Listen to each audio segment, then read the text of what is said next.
Now, simple harmonic motion. Simple harmonic motion. The best simple example of oscillatory motion is simple harmonic motion. Simple harmonic motion.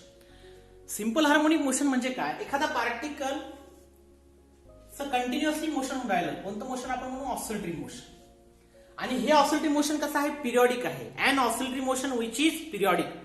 आपण असं म्हणू शकतो की हे oscillatory motion and oscillatory motion which is periodic.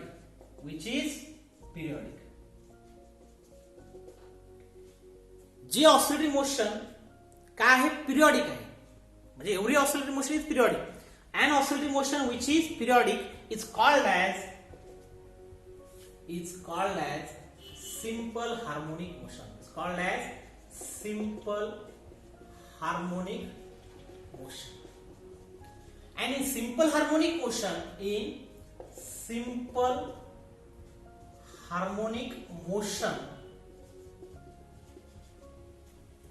Simple harmonic motion मध्ये जो restoring force आहे, restoring force, समजा हा पार्टिकल वर गेला, या पार्टिकल जसं पार्टिकल वर चालला तसं पार्टिकलचा डिस्प्लेसमेंट काय होता? इन्क्रीज होत आहे.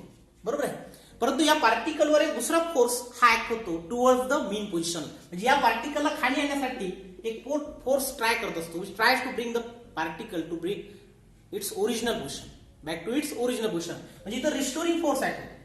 जसं डिस्प्लेसमेंट वाढत जाते तसं या पार्टिकलवर एक फोर्स ऍक्ट होतो आणि या फोर्सची डायरेक्शन कोणीकडे असते? Towards the mean position. म्हणजे ज्या मोशन मध्ये पार्टिकलचं कोणतं मोशन चालू आहे? टू अँड फ्रो किंवा अप अँड डाऊन मोशन. आणि या मोशन मध्ये जो रिस्टोरिंग फोर्स आहे हा कोणाला डायरेक्टली प्रोपोर्शनल असतो? डिस्प्लेसमेंटला. आणि दोघं जण कशा एकमेकाला अपोजिट. डायरेक्शन पहा, डिस्प्लेसमेंटची कोणती आहे? Away from the mean position. आणि फोर्सची डायरेक्शन कोणीकडे आहे? Towards the mean position. म्हणजे दोघं जण एकमेकाला कशा आहे? Directly proportional and opposite to each other. असं ज्या मोशन मध्ये होते, ज्या ऑसिलेटरी मोशन मध्ये होते, that motion is called as the simple harmonic motion. काय सांगता येईल definition?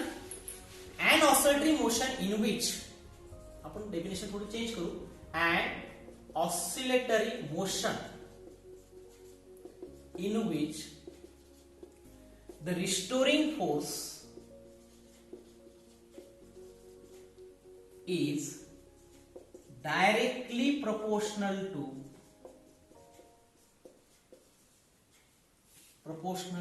displacement and opposite to each other.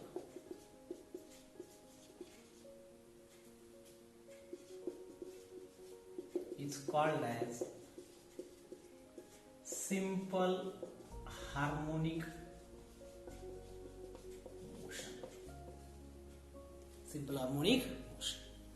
की ज्या मोशन मध्ये पार्टिकल काय परफॉर्म करत आहे? To and fro and up and down motion about the mean position. आणि त्या मोशन मध्ये रिस्टोरिंग फोर्स हा जो आहे हा डायरेक्टली प्रोपोर्शनल असतो कोणाला? डिस्प्लेसमेंटला. डिस्प्लेसमेंटची डायरेक्शन कशी आहे? Away from the mean position. आणि फोर्सची कशी आहे? Towards the mean position. दोघं जण एकमेकाला डायरेक्टली प्रोपोर्शनल असतात आणि अपोजिट टू सुद्धा असतात, कारण दोघांची डायरेक्शन कशी आहे? एकमेकाला अपोजिट. तर that motion is called as the simple harmonic motion. It has two types. या मोशनचे दोन टाइप आहेत. It has two types. Number 1, linear SHM. and number 2, angular SHM. Linear SHM and angular SHM. Number 2, angular SHM. It has two types, linear SHM and angular SHM. आता आपण आता इथं बघितलं की पार्टिकलचं motion कुठे होत आहे? अप अँड डाऊन मोशन होत आहे. Up and down. आणि जो मोशनचा पाथ आहे तो कसा आहे? Straight line. Motion of SHM कसा आहे? Straight line. If the path of SHM, आपण काय म्हणू शकतो? पार्टिकल अप अँड डाऊन फिरत आहे आणि हेच मोशन कसं आहे? पिरियॉडिक आहे. तर that motion is called as simple harmonic motion. आणि या सिंपल हार्मोनिक मोशनचा जो पाथ आहे, ज्या पाथनं पार्टिकल परफॉर्म करत आहे, मोशन परफॉर्म करत आहे, जर पाथ तो स्ट्रेट लाईन आहे, if the path of SHM कसा आहे? स्ट्रेट लाईन आहे, तर अशा एसएचएम ला म्हणायचं लिनियर एसएचएम. काय म्हणायचं? Linear SHM. म्हणजे आपण असं म्हणू शकतो लिनियर एसएचएम ची definition, if the path of SHM, if the path of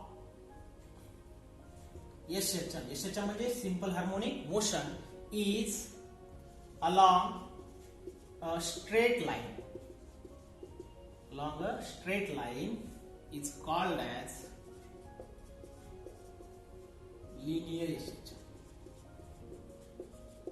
ज्या SHM चा पाथ जर स्ट्रेट लाईन असेल, if the path of SHM, आपण आता इथून बघितलं की पाथ कसा आहे SHM चा, एका स्ट्रेट लाईन आहे, that motion is called as a linear SHM, linear simple harmonic motion.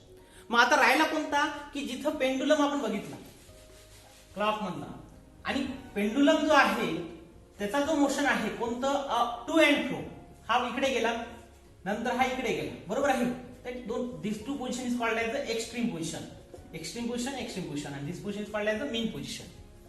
तर इथं जो एसएचएमचा पाथ आहे, ज्या पाथनं पार्टिकल परफॉर्म करत आहे motion to and fro motion आहे, अबाउट मीन पोझिशन असल्यामुळे या मोशनला आपण काय म्हटलं, सिंपल हार्मोनिक मोशन. आणि इथं सिंपल हार्मोनिक मोशनचा जो पाथ आहे तो कसा आहे, कर्व आहे.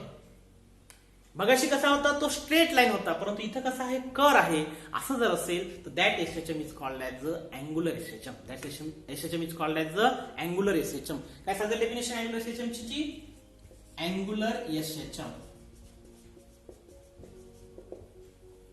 डेफिनेशन सेम आहे, if the path of SHM is along a curve,